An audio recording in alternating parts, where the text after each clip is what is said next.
شداد دنیا میں جنت بنانے والا اپنے دور کا فرعون تھا۔ اس نے خدائی کا دعویٰ کیا۔ لوگوں نے اسے بہت سمجھایا کہ اللہ کی عبادت سے جنت ملتی ہے۔ اس نے لوگوں سے پوچھا کہ جنت کیسی ہے، تو لوگوں نے اس کو جنت کے بارے میں بتایا۔ اس نے کہا کہ مجھے اس جنت کی ضرورت نہیں، میں دنیا میں ہی ایک جنت بناؤں گا اور اس جنت میں اللہ کو بسم اللہ الرحمن الرحیم۔ شداد کے جنت بنانے کا قصہ۔ شداد کون تھا؟ اس کی جنت کیسی تھی؟ وہ جنت اب کہاں ہے؟ وہ جنت کس ملک میں ہے؟ آئیں ہم جائزہ لیتے ہیں۔ اللہ تعالیٰ نے ملک الموت سے پوچھا، تجھ کو کس بندے کی روح قبض کرتے وقت کبھی رحم بھی آیا یا نہیں؟ ملک الموت نے عرض کیا، اللہ رب العزت، مجھ کو 2 ذی روحوں کی جان نکالنے میں کمال رکت ہوئی تھی۔ اگر تیرا حکم نہ ہوتا تو میں ہرگز ان کی جان نہ نکالتا۔ نیلے بیکراں سمندر میں ایک چھوٹا سا جہاز اپنی منزل کی جانب رواں تھا۔ جہاز میں بہت سارے مسافروں کے علاوہ ایک عورت ایسی بھی تھی جس کے ہاں بھی اسی وقت بچہ پیدا ہونے والا تھا۔ پرسکون سمندر میں اچانک ہی لہریں اٹھنے لگیں اور ساتھ ہی ہوا بھی تیز ہو گئی، اور دیکھتے ہی دیکھتے ہوا نے طوفان کا رخ اختیار کیا اور سمندر سے اٹھنے والی لہروں نے کشتی سے ٹکرا کر اسے ہچکولے کھانے پر مجبور کر دیا۔ سبھی مسافر حیران و پریشان سمجھنے کی کوشش کر رہے تھے کہ اچانک ہی موسم نے اپنا مزاج کیسے بدل لیا۔ طوفان بڑھتا جا رہا تھا اور مسافر زندگی کی دعائیں مانگ رہے تھے، لیکن اللہ تعالیٰ کو کچھ اور ہی منظور تھا۔ ہوا کے تیز جھکڑوں اور سمندر کی طاقتور موجوں نے جہاز کو توڑ کر ٹکڑوں میں بدل دیا۔ جن مسافروں کو تیرنا آتا تھا وہ تیر کر اپنی جان بچانے کی جی توڑ کوشش کر رہے تھے۔ وہ عورت جس کو بچہ پیدا ہونے والا تھا جہاز ڈوبنے کے خوف اور طوفان کی دہشت سے بے ہوش ہو چکی تھی اور جہاز کے ٹوٹے ہوئے ایک تختے پر پڑی ہوئی تھی، اور یہ تختہ بے اتھاہ سمندر میں تیز لہروں کے سہارے بہتا چلا جا رہا تھا، اور اسی حالت میں عورت کے یہاں بچہ پیدا ہوا، اور ولادت کے اگلے ہی لمحے اللہ تعالیٰ کی طرف سے ملک الموت کو حکم ہوا کہ اس عورت کی روح قبض کر لی جائے۔ حکم کی تعمیل پلک جھپکنے سے قبل ہوئی اور وہ بچہ بے سر و سامانی کی حالت میں اکیلا ہی تختے پر پڑا رہا، اور وہ تختہ کئی دنوں بعد کنارے پر آ لگا۔ کنارے پر موجود ایک مہتر نے جو یہ دل سوز نظارہ دیکھا تو لپک کر بچے کو اٹھا لیا اور میت کو وہیں قریب ہی زمین میں کھود کر دفن کر کے بچے کو اپنے ساتھ گھر لے آیا۔ مہتر جب بچہ لے کر گھر پہنچا تو بچے کو دیکھ کر اس کی بیوی بہت خوش ہوئی، کیونکہ اس کے یہاں کوئی اولاد نہیں تھی، اور انہوں نے بچے کا نام شداد رکھا۔ مہتر اور اس کی بیوی اس بچے کے لاڈو پیار سے پرورش کرنے لگے، یہاں تک کہ وہ 7 برس کا ہو گیا۔ اتنی کم عمر میں شداد نہایت ہی ذہین، عقل مند اور چالاک بھی تھا۔ ایک روز گاؤں کے باہر شداد بچوں کے ساتھ کھیل رہا تھا کہ اچانک ہی شور اٹھا کہ بادشاہ کی سواری آ رہی ہے۔ یہ سنتے ہی سارے بچے بادشاہ کے ڈر سے بھاگ گئے، لیکن شداد وہی قریب ایک ٹیلے کے اڈے میں چھپ کر بادشاہ کی سواری اور شاہی لشکر کا نظارہ دیکھنے لگا۔ یہاں تک کہ تمام لشکر گزر گیا اور بادشاہ کی سواری گزرنے کے بعد کچھ پیادے گری پڑی ہوئی چیزوں کی خبر گیری کے واسطے لشکر کے پیچھے پیچھے آئے۔ ان پیادوں میں سے ایک پیادے نے راستے میں سے ایک پوٹلی پڑی ہوئی پائی۔ اس نے جب پوٹلی کو کھول کر دیکھا تو اس میں ایک سرمے دانی تھی۔ وہ پیادے اپنے ساتھیوں سے بولا، میں نے سرما پایا ہے، اگر تمہاری اجازت ہو تو میں اسے اپنی آنکھوں میں لگاؤں، کیونکہ میری بینائی بھی کچھ کمزور ہو گئی ہے، شاید اس سے کچھ فائدہ ہو جائے۔ اس کے ساتھیوں نے جواب دیا، اول تو راستے میں پڑی ہوئی چیز اٹھانا نہیں چاہیے، خیر اب تو نے اٹھا ہی لی ہے تو بغیر آزمائے ہوئے آنکھوں میں ہرگز مت لگانا، کبھی فائدے کے اور نقصان نہ ہو جائے، پہلے کسی اور کی آنکھوں میں لگا کر دیکھ۔ یہ سن کر پیادے نے ادھر ادھر دیکھا تو اسے شداد ایک ٹیلے کی اوٹ میں کھڑا نظر آیا۔ پیادے نے اسے بڑے پیار سے بلایا اور کہا، آ بیٹا، ہم تیری آنکھوں میں سرما لگا دیں تاکہ تیری آنکھیں اچھی لگیں۔ شداد نے پیادے سے سرمے دانی اور سلائی لے کر اپنی آنکھوں میں سرما لگایا۔ سرما لگاتے ہی شداد کے 14 طبق روشن ہو گئے اور اسے زمین کے اندر چھپے ہوئے تمام خزانے بالکل اسی طرح سے نظر آنے لگے جیسے صاف شفاف پانی میں چیزیں نظر آتی ہیں۔ شداد حد سے زیادہ چالاک تو تھا ہی، لہٰذا اپنی چالاکی اور عقل مندی سے چلایا، اے خانہ خراب ظالموں، تم نے میری آنکھیں پھوڑ دی، ہائے میں اندھا ہو گیا، یہ میری آنکھ میں کیسا زہر لگوا دیا، ہائے اب میں بادشاہ کے پاس جا کر فریاد کروں گا اور تم کو سزا دلواؤں گا۔ پیادوں نے جو یہ سنا تو مارے خوف کے سرما وہیں چھوڑ کر گرتے پڑتے اپنی جان بچانے بھاگ کھڑے ہوئے، اور شداد اپنی چالاکی اور پیادوں کی بزدلی پر خوب ہنسا اور سرمےدانی لے کر اپنے گھر آ گیا اور اپنے باپ سے سارا واقعہ بیان کر دیا۔ مہتر اپنے بیٹے کی ہوشیاری سے بہت خوش ہوا اور بولا، رات کو جب سب لوگ سو جائیں گے تو ہم اپنے بھروسے کے مزدوروں کے ساتھ پھاوڑے وغیرہ لے کر چلیں گے، اور جہاں بھی تجھ کو خزانے نظر آئیں گے ہم وہاں سے کھود کر نکال لیں گے اور اپنے گدھوں اور خچروں پر لاد کر خزانہ لے آئیں گے۔ اس طرح شداد نے بہت سا مال و دولت اور جواہر اکٹھے کر لیے تھے، اور سب گاؤں والوں کو آئے دن دعوتیں کر کر کے اپنا ہمدرد و رفیق بنا لیا تھا۔ کچھ عرصے بعد شداد نے اس گاؤں کے سردار کو قتل کر کے اس کی جگہ پر خود سردار بن بیٹھا۔ ہوتے ہوتے یہ خبر دوسرے حاکموں اور فوجداروں کو پہنچی تو انہوں نے شداد کو سزا دینے کا ارادہ کیا۔ یوں شداد موسٹ وانٹڈ بن گیا۔ اس سے پہلے کہ وہ کچھ کر گزرتے، شداد نے بھی اپنی ایک آرمی تیار کر لی اور ان حاکموں فوجداروں سے مقابلہ کیا اور اپنی ذہانت اور بہادری سے سب حاکموں کو ایک ایک کر کے ہلاک کر دیا، اور اس طرح سے بڑھتے بڑھتے شداد تمام روئے زمین کا کنگ بن بیٹھا، اور سارے جہاں کے حاکم، امرا اور سردار اس کے مطیع و فرما بردار ہوئے۔ شداد نے بے پناہ خزانے جمع کر لیے تھے اور اپنا لشکر اس قدر وسیع اور مضبوط بنا لیا تھا کہ 480 کا حکم چلتا تھا۔ اپنی پاور اور بہترین حکمت عملی کے ذریعے شداد نے اپنی سلطنت کو کمال عروج بخشا تھا، اور روئے زمین کے کسی انسان کو اتنی پاور نہیں تھی کہ اس کا مقابلہ کر سکے۔ بے پناہ خزانوں اور مال و دولت، وسیع و عریض سلطنت، عظیم و شان لاؤ لشکر اور اپنی ذہانت و طاقت کی وجہ سے شداد اب غرور اور تکبر میں مبتلا ہو گیا تھا، اور اس نے دعویٰ خدائی کر ڈالا۔ عالموں اور واعظوں نے اس ملعون کو پند و نصیحتیں کی اور حق تعالیٰ کے خوف اور اس کی عبادت کی طرف رغبت دلانے کی بہت کوششیں کی، لیکن شداد کا کہنا تھا کہ دولت و حکومت، جاہ و ثروت، عزت و شہرت اور حشمت سب کچھ میرے پاس موجود ہے، تو مجھے کیا ضرورت کہ میں کسی خدا کی اطاعت کروں۔ عالموں نے سمجھایا کہ یہ سب ملک و دولت فانی ہے، اور اللہ تعالیٰ کی عبادت و اطاعت کرو گے تو وہ تمہیں جنت عطا کریں گے جو اس دنیا سے کروڑوں درجے بہتر ہوگی۔ شداد نے پوچھا کہ اس جنت میں کیا خوبی ہے؟ تو عالموں نے جو کچھ بھی خوبیاں اور تعریف جنت الفردوس کی پڑھی اور سنی تھی وہ سب اس کے سامنے بیان کر دیں۔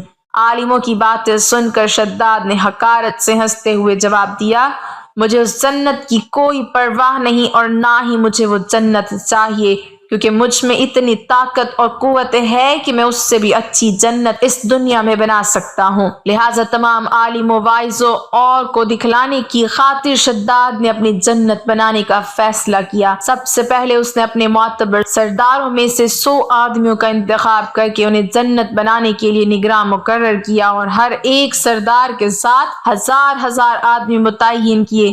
زمین میں دفن تمام خزانے نکلوائے گئے اور معدنوں سے سونا چاندی نکلوا کر ان کی گنگا جمنی اینٹیں تیار کروائیں، اور کوہ عدن سے متصل ایک شہر مربع چوکھٹی کی شکل میں 10 کوس لمبا، 10 کوس چوڑا اور 40 کوس اونچا مقام بنانے کا حکم دیا۔ اس شہر کی بنیادیں اس قدر کھودی گئیں کہ پانی کے قریب جا پہنچی، اور پھر ان بنیادوں کو سنگ سلیمانی سے بڑھوایا گیا۔ جب بنیادیں زمین کے برابر ہو گئیں تو اس پر سونے اور اشرفیوں کی اینٹوں سے دیواریں چننی شروع کی گئیں۔ ان دیواروں کی بلندی اس قدر زیادہ تھی کہ جب آفتاب طلوع ہوتا تھا تو اس کی چمک سے دیواروں کی روشنی پر نگاہ نہیں ٹھہرتی تھی۔ شہر کی 4 دیواری کے اندر 1000 محل تیار کیے گئے، اور ہر محل 1000 ستونوں کا، اور ہر ستون جواہرات سے جڑا ہوا تھا، اور شہر کے درمیان میں ایک نہر بنائی گئی، اور ہر مکان میں حوض اور چوبتے بنوائے گئے، اور شہر کی بڑی ہنر سے شاخیں نکلوا کر ہر مکان تک ایک ایک نہر پہنچائی گئی، اور ان نہروں کو حوض اور چوبچوں سے جوڑا گیا۔ حوض اور چوبچوں کے فرش پر یاقوت، زمرد، مرجان اور نیلم کی تہیں بچھائی گئیں، اور ان کے کناروں پر درخت بنائے گئے جن کی جڑیں سونے کی اور شاخیں اور پتے زمرد کے اور پھول و پھل ان کے موتی اور یاقوت کے اور دیگر جواہرات کے بنوا کر لٹکائے گئے۔ مکانوں کی دیواروں کو خشک زعفران اور عنبر کو گلاب سے گہگل کر کے استرکاری کروا کر مطلن و مزاحبن کیا گیا، اور یاقوت و دیگر جواہر کے خوبصورت خوش آواز جانور بنوا کر درختوں پر بٹھائے گئے، اور ہر درخت کے پاس ایک پہرے دار کو تعینات کیا گیا۔ جب اس انداز کا شہر بن کر تیار ہوا تو حکم دیا کہ سارے شہر میں قالین اور فرش پر ریشمی زرفت بچھا دیے جائیں، اور سب مکانوں میں ترتیب سے سونے چاندی کے برتن چنوا دیے گئے، اور حوضوں میں دودھ، شراب، شہد اور شربت انواع اقسام کے جاری کرا دیے گئے۔ بازاروں میں دکانوں کو بھی کم خواب زردوزی کے پردے سے مزین کیا گیا، اور ہر پیشہ اور ہنر والے کو حکم دیا گیا کہ وہ اپنے اپنے پیشہ اور ہنر میں مشغول ہو جائیں، اور انواع اقسام کے میوے، طرح طرح کے عمدہ اور لذیذ پکوان ہمیشہ ہی سبھی شہر والوں کو پہنچایا کریں۔ غرض کے 12 برس میں یہ شہر بے مثال اس سجاوٹ کے ساتھ تیار ہوا تو تمام امراء اور سرداروں کو حکم دیا گیا کہ وہ زینت کے ساتھ اس شہر میں جا کر رہیں، اور خود بھی اپنی فوج و لشکر کو ساتھ لے کر کمال عزور و تکبر سے شہر کی طرف کوچ کیا، اور راستے میں عالموں اور واعظوں کو جلانے کی خاطر کچھ دیر رک کر ان سے تکبر اور حقارت کے ساتھ کہا، تم اسی جنت کے واسطے مجھے اس کے سامنے جس کو آج تک کسی نے نہیں دیکھا ہو سر جھکانے اور ذلیل ہونے کے لیے کہتے تھے نا؟ اب تم کو میری قدرت اور ثروت دیکھنی ہو تو میرے ساتھ چلو، میں نے اس اندیکھی جنت سے بھی زیادہ حسین و دلکش اور خوبصورت جنت بنوائی ہے جس کو دیکھ لینے کے بعد تم اپنے خدا کی جنت کو بھی کم سمجھو گے۔ شداد جب اپنی بنائی ہوئی جنت کے قریب پہنچا تو اس شہر کے باشندوں کے غول اس کے استقبال کے لیے شہر کے دروازے سے باہر آ کر اس پر زر و جواہر نچھاور کرنے لگے۔ اس طرح سے جب شداد شہر کے دروازے پر پہنچا تو اس کا ایک قدم دروازے کے باہر اور ایک قدم اندر تھا کہ آسمان سے ایک ایسی سخت کڑکدار آواز آئی کہ تمام مخلوق ہلاک ہو گئی، اور بادشاہ بھی وہیں دروازے پر گر پڑا اور مر گیا۔ اس شہر کو دیکھنے کی حسرت کہ کس محنت اور مشقت سے اس کو تیار کیا تھا دل میں لے گیا۔ تمام مخلوق کے ہلاک ہونے کے بعد اللہ تعالیٰ نے ملک الموت سے پوچھا، تجھ کو کس بندے کی روح قبض کرتے وقت کبھی رحم بھی آیا یا نہیں؟ ملک الموت نے عرض کیا، اللہ رب العزت، مجھ کو 2 ذی روحوں کی جان نکالنے میں کمال رقت ہوئی تھی، اگر تیرا حکم نہ ہوتا تو میں ہرگز ان کی جان نہ نکالتا۔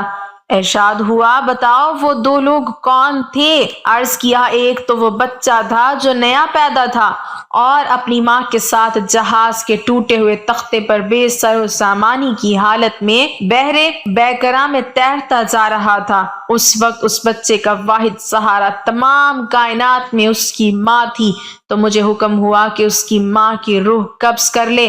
اس وقت مجھے اس بچے پر بے حد رحم آیا تھا، کیونکہ اس بچے کا اس کی ماں کے سوا کوئی دوسرا خبرگیر نہ تھا، اور بھوکا پیاسا بچہ اپنی ماں کے دودھ کے لیے ترس رہا تھا۔ اور باری تعالیٰ دوسرا ایک بادشاہ تھا جس نے ایک شہر کمال آرزو سے ایسا بنوایا تھا کہ ویسا شہر دنیا میں کہیں نہیں تھا۔ جب وہ شہر تیار ہو گیا اور بادشاہ اپنے شہر کو دیکھنے پہنچا تو جس وقت ایک قدم اس کا شہر کے دروازے میں تھا تو مجھے حکم ہوا اور اس کی جان قبض کر لے۔ اس وقت بھی مجھے بہت رونا آیا تھا کہ وہ بادشاہ کیا کچھ حسرتیں اپنے دل میں لے گیا ہوگا۔ اللہ تعالیٰ نے فرمایا، اسرائیل، تمہیں ایک ہی شخص پر 2 بار رحم آیا ہے، کیونکہ یہ بادشاہ وہی بچہ تھا جس کو ہم نے بغیر ماں باپ کے بنا کسی سہارے کے سمندر کی تیز و تند لہروں اور طوفانوں میں بھی محفوظ رکھا، اور اس کو حشمت و ثروت کی بلندیوں پر پہنچایا، اور جب یہ اس مرتبے کو پہنچا تو ہماری تابعداری سے منہ موڑا اور تکبر کرنے لگا اور آخر کار اپنی سزا کو پہنچا۔ معتبر تفسیروں میں لکھا ہے کہ شداد اور اس کے لشکر اور اس شہر کے تمام لوگوں کے ہلاک ہونے کے بعد اللہ پاک نے اس شہر کو دنیا والوں کی نظروں سے پوشیدہ کر دیا ہے، مگر کبھی کبھی رات کے وقت عدن کے گرد و نواح کے لوگوں کو اس جگہ چمکدار روشنی دکھائی دیتی ہے، جس کے بارے میں خیال ہے کہ یہ روشنی اسی شہر کی دیواروں کی ہے۔ قرآن مجید میں بھی ذکر ہے کہ اس شہر کو اللہ پاک نے لوگوں کی نگاہ سے پوشیدہ کر دیا ہے، اور حضرت محمد صلی اللہ علیہ وسلم نے فرمایا کہ میری امت میں سے ایک شخص اپنے اونٹ کو ڈھونڈتا ہوا اس شہر میں جائے گا اور وہاں کے عجائبات دیکھے گا۔ اس شہر کی اس سے زیادہ کوئی کیا تعریف کرے گا کہ خود اللہ رب العزت باوجود احاطہ علم اور تمام معلومات کے ارشاد فرمایا ہے کہ التی لم یخلق مثلھا فی البلاد، یعنی وہ شہر کے ہرگز پیدا نہیں کیا گیا ویسا روئے زمین کے شہروں میں۔ شداد کے بارے میں کہا جاتا ہے کہ اس نے ایک جنت بنائی تھی جو بہت بڑی تھی اور اس کی تعمیر میں کئی سال لگے تھے، لیکن شداد کو یہ جنت دیکھنی بھی نصیب نہیں ہوئی۔ تاریخ کی کتابوں میں شداد کا واقعہ تواتر کے ساتھ بیان کیا گیا ہے۔ شداد کے بارے میں مشہور ہے کہ وہ قوم عاد کا بادشاہ تھا۔ اسی قوم کی طرف حضرت ہود علیہ السلام کو بھیجا گیا تھا۔ اللہ تعالیٰ نے اس قوم کو غیر معمولی قد و قامت اور قوت عطا فرمائی تھی۔ ان میں ہر شخص کا قد کم از کم 12 گز کا ہوتا تھا۔ طاقت کا یہ حال تھا کہ بڑے سے بڑا پتھر جس کو کئی آدمی مل کر بھی نہ اٹھا سکیں، ان کا ایک آدمی ایک ہاتھ سے اٹھا کر پھینک دیتا تھا۔ یہ لوگ طاقت و قوت کے بلبوتے پر پورے یمن پر قابض ہو گئے۔ دو بادشاہ خاص طور پر ان میں بہت جاہ و جلال والے ہوئے۔ وہ دونوں بھائی تھے، ایک کا نام شدید تھا جو بڑا تھا، دوسرے کا نام شداد تھا جو اس کے بعد تخت نشین ہوا۔ یہ دونوں وسیع علاقے پر قابض ہو گئے اور بے شمار لشکر و خزانے انہوں نے جمع کر لیے تھے۔ شداد نے اپنے بھائی شدید کے بعد سلطنت کی رونق و کمال کو عروج تک پہنچایا۔ دنیا کے کئی بادشاہ اس کے باج گزار تھے۔ اس دور میں کسی بادشاہ میں اتنی جرأت و طاقت نہیں تھی کہ اس کا مقابلہ کر سکے۔ اس تسلط اور غلبہ نے اس کو اتنا مغرور و تکبر کر دیا کہ اس نے خدائی کا دعویٰ کر دیا۔ اس وقت کے علماء و مصلحین نے جو سابقہ انبیاء کے علوم کے وارث تھے اسے سمجھایا اور اللہ کے عذاب سے ڈرایا، تو وہ کہنے لگا جو حکومت و دولت اور عزت اس کو اب حاصل ہے، اس سے زیادہ اللہ تعالیٰ کی عبادت کرنے سے کیا حاصل ہوگا؟ جو کوئی کسی کی خدمت و اطاعت کرتا ہے یا تو عزت و منصب کی ترقی کے لیے کرتا ہے یا دولت کے لیے کرتا ہے، مجھے تو یہ سب کچھ حاصل ہے، مجھے کیا ضرورت کہ میں کسی کی عبادت کروں۔ سمجھانے والوں نے یہ بھی کہا کہ یہ حکومت و دولت ایک فانی چیز ہے، جبکہ اللہ کی اطاعت میں اخروی نجات اور جنت کا حصول ہے، جو دنیا کی ہر دولت سے بہتر اور زیادہ قیمتی ہے۔ اس نے پوچھا یہ جنت کیسی ہوتی ہے؟ اس کی تعریف اور خوبی بتاؤ۔ نصیحت کرنے والوں نے جنت کی وہ صفات جو انبیاء کرام کی تعلیمات کے ذریعے ان کو معلوم ہوئی تھیں اس کے سامنے بیان کی، تو اس نے کہا مجھے اس جنت کی ضرورت نہیں، ایسی جنت تو میں خود دنیا میں ہی بنا سکتا ہوں۔ اس دن سے شداد کی مسلسل یہ کوشش رہی کہ وہ ایک ایسا شہر تعمیر کرائے جو ہر لحاظ سے جنت جیسا ہو۔ اس نے اپنے بھانجے ضحاک کو جو ایران کا حاکم تھا کہلا بھیجا کہ جتنا سونا چاندی تمہارے پاس جمع ہے وہ فوراً میرے پاس بھیج دو۔ ضحاک نے ایسا ہی کیا۔ شداد نے پورے ملک میں اپنے کارندے روانہ کیے جو بہت بڑی مقدار میں سونا چاندی جمع کر کے لائے۔ شداد نے جنت بنانے کے لیے ملک شام میں ایک صحت افزا مقام کا انتخاب کیا اور ماہر معماروں کے ذریعے وہاں ایک مضبوط اور مستحکم فصیل تعمیر کرائی، جس کے اندر سونے اور چاندی کا محل تعمیر کرایا اور اس کی دیواروں کو قیمت کی جواہر سے سجایا۔ اس نے شہر کے وسط میں ایک ایسی نہر بنوائی جس کے پانی میں سنگریزوں کی بجائے ہیرے جواہرات بہتے تھے۔ سونے کے ایسے درخت لگوائے جن کی خوشبو میں مشک و عنبر بھرا گیا تھا۔ جب ہوا چلتی تو مشک و عنبر کی خوشبو پورے شہر میں پھیل جاتی۔ بیان کیا جاتا ہے کہ شداد نے محل کے چاروں طرف سونے کی اینٹوں سے 12,000 کمرے تعمیر کرائے، اور ہر کمرے کو یاقوت اور ہیرے جواہرات سے مزین کیا گیا، اور اطراف و جوانب سے خوبصورت اور جوان عورتوں کو وہاں لایا گیا۔ یہ عظیم و شان جنت نما شہر 300 یا 500 سال میں مکمل ہوا۔ کہا جاتا ہے کہ شداد کی عمر 900 برس تھی۔ جنت مکمل ہونے کے بعد شداد کو اس کی تکمیل کی اطلاع دی گئی۔ اطلاع ملتے ہی شداد بہت بڑا لشکر لے کر اپنی جنت کی جانب روانہ ہو گیا۔ ابھی شہر سے ایک منزل کے فاصلے پر تھا کہ اس نے ایک ہرن دیکھا جس کے پاؤں چاندی اور سینگ سونے کے تھے۔ ہرن کو دیکھ کر وہ لالچ میں آ گیا اور اسے پکڑنے کے لیے اس کے پیچھے اپنا گھوڑا لگا دیا۔ بھاگتے بھاگتے وہ اپنے لشکر سے جدا ہو گیا۔ اس نے شداد کو پکار کر کہا، شداد، تو نے عالی شان محل تعمیر کر کے یہ سمجھ لیا ہے کہ اب تو موت کے پنجے سے بھی آزاد ہو چکا ہے۔ یہ سن کر شداد کا رواں رواں کانپنے لگا اور اس نے پوچھا، تو کون ہے؟ اس نے جواب دیا، میں ملک الموت ہوں۔ شداد نے کہا، اس وقت تمہیں مجھ سے کیا کام ہے اور میری راہ میں کیوں روڑے اٹکا رہے ہو؟ ملک الموت نے کہا، میں صحرا میں تیری روح قبض کرنے آیا ہوں۔ شداد نے کہا، مجھے کم از کم اتنی مہلت دے دو کہ میں اپنی بنائی ہوئی جنت کو اپنی آنکھوں سے دیکھ لوں۔ ملک الموت نے اجازت نہ دی، چنانچہ شداد گھوڑے سے گرا اور مر گیا، اور اس کے لشکر نے ایک آسمانی چنگھاڑ سنی تو پورے کا پورا لشکر آن واحد میں ختم ہو گیا اور جنت جانے کے بجائے ملک عدم پہنچ گیا۔ اللہ تعالی ہمیں کفر و شرک سے بچائے، ہمیں دین کا پیروکار بنائے، ہمیں دین پر ثابت قدم اور استقامت نصیب فرمائے۔